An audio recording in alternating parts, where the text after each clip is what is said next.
Hai teman-teman, annyeonghaseyo, bertemu lagi dengan saya Atik Aresta.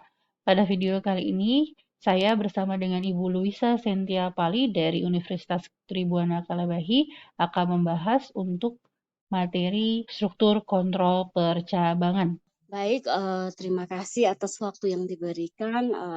Kita akan lanjut ke pertemuan keempat ini, di mana kolaboratif antara Universitas Budi Luhur dan Universitas Tribuana. Baik, mungkin kita langsung masuk ke pertemuan keempat. Baik, di pertemuan keempat ini, di mana kita mengenal tentang struktur kontrol percabangan if-10 dan if-10s. Nah, di sini kita dapat melihat bersama bahwa struktur percabangan adalah struktur yang dihadapkan pada suatu proses pemilihan untuk menentukan instruksi berdasarkan syarat atau kondisi tertentu. Nah, di mana struktur percabangan merupakan penguji yang dilakukan untuk memilih salah satu atau beberapa alternatif yang tersedia. Nah, struktur percabangan juga ada memiliki dua buah kondisi yang harus terpenuhi, yaitu dalam kondisi yang benar atau true dan salah atau false. Baik, kita lanjut lagi. Untuk lebih jelasnya, silakan kita bisa lihat penjabarannya masing-masing dalam perintah percabangan di bawah ini. Yang pertama itu ada if. Nah, itu dikatakan bahwa if adalah bentuk pernyataan atau percabangan yang paling sederhana. Bentuk percabangan ini digunakan untuk memutuskan apakah suatu pernyataan atau blok pernyataan tertentu akan dieksekusi atau tidak. Jika kondisi tertentu benar, maka blok pernyataannya dieksekusi. Namun jika salah, maka tidak akan dieksekusi. If hanya memiliki satu blok pilihan yang akan dieksekusi jika bernilai benar. Sehingga kita dapat melihat if else if. Nah, di mana percabangan jenis ini merupakan perluasan dari struktur if else yang memiliki dua kondisi atau lebih, yaitu dengan menyiapkan satu atau lebih kondisi ke dalamnya.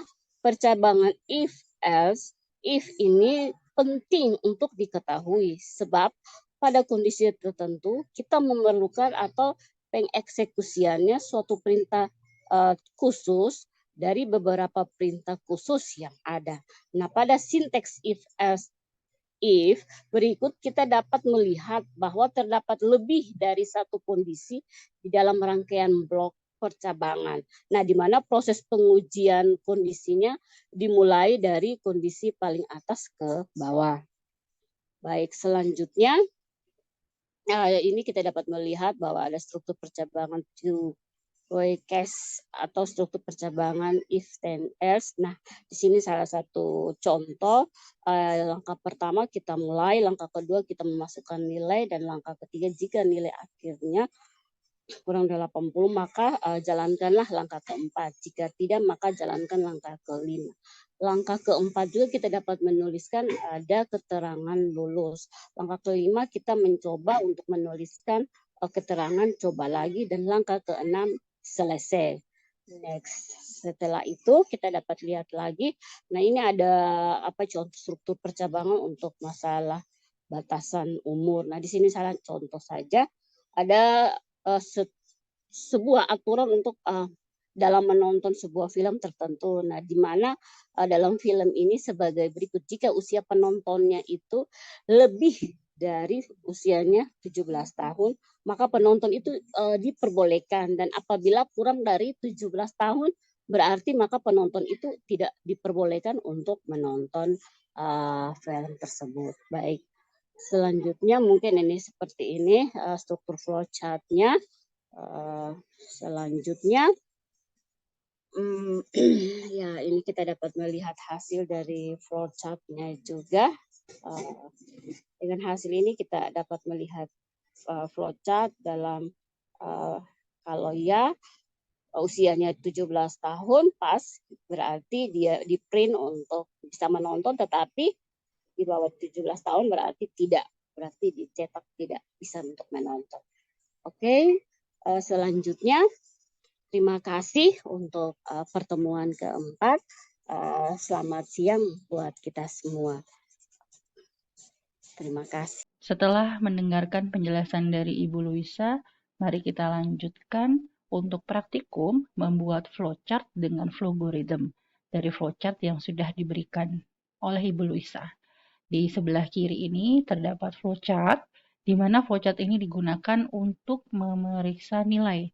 Jika nilainya lebih besar dari 80, maka akan tampil kalimat lulus atau kata lulus, tapi kalau misalkan tidak, maka akan menampilkan kata coba lagi. Nah, untuk membuat flowchart-nya pada flogorithm, sekarang sudah ada main dan end, maka kita klik pada anak panah, kita pilih input, karena diminta untuk menginput nilai akhir. Nah, sebelum kita melakukan input, maka kita harus mendeklarasikan variabel dulu, yaitu variabel yang kita gunakan untuk nilainya. Di sini kita coba declare. Nah, kita klik 2 kali pada declare, kita input nama variabelnya, misalkan nilai. Tipenya integer, kita klik tombol OK.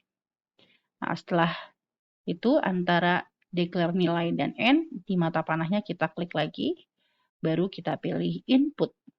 Apa yang diinput, maka kita harus sebutkan apa yang ingin diinput.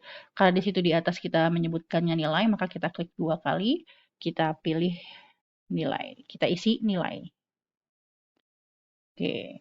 Nah, selanjutnya setelah input nilai akhir seperti kita lihat di sini adalah decision, yaitu untuk memeriksa apakah nilai akhir lebih besar dari 80. Berarti di sini antara input nilai dan juga end pada mata panahnya kita klik. Nah, kita pilih control if di sini. Ya, kita pilih control if di sini.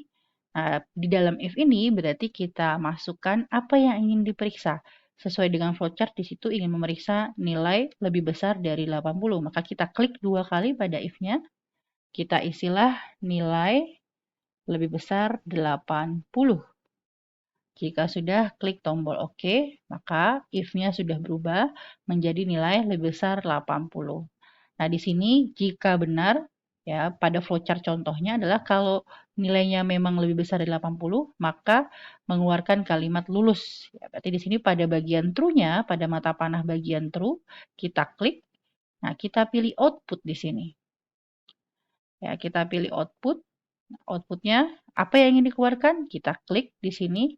Yang dikeluarkan tadi sesuai dengan flowchart di sebelah kiri ini adalah menampilkan kata lulus. Berarti di sini kita ketik, kutip, kemudian kita tulis lulus atau kita ketik lulus. Kemudian klik tombol OK. Sehingga tampilannya saat ini seperti ini. Berarti yang sisi false-nya ya seperti di flowchart sebelah kiri ini ada tulis coba lagi ya. Berarti bagian sisi false-nya akan menampilkan kan ya. Akan menampilkan coba lagi. Berarti kita klik pada mata panah false, kita pilih output lagi. Di sini kita klik 2 kali. Kita tulis coba lagi. Jangan lupa disertakan tanda kutip 2. Sudah selesai. Mungkin memang terlihatnya agak berbeda ya, karena di sini kita menggunakan flogorithm, berarti simbol-simbolnya yang bisa kita gunakan adalah simbol-simbol yang sudah disediakan oleh flogorithm. Tapi biasanya masing-masingnya sesuai dengan ketentuannya, ya input seperti apa simbolnya, decision seperti apa simbolnya, dan sebagainya macamnya. Nah, di flogorithm ini kita bisa mengecek ya, apakah memang flowchart yang kita buat ini sudah sesuai atau belum, sudah benar atau belum. Ya, kita bisa memeriksa. Jadi sebelum kita mencoba programnya, kita bisa langsung coba di flogorithm. Nah, di flogorithm ini ada ada segitiga berwarna hijau atau run ya. Nah, run ini digunakan untuk mengecek apakah algoritma yang kita buat, terutama flowchart yang kita buat ini memang sudah sesuai. Kayak kita coba klik run-nya tersebut, nanti akan tampil jendela konsol seperti ini. Nah, jendela konsol seperti ini kita input, tadi misalkan nilainya ya, anggaplah kita input nilainya 70.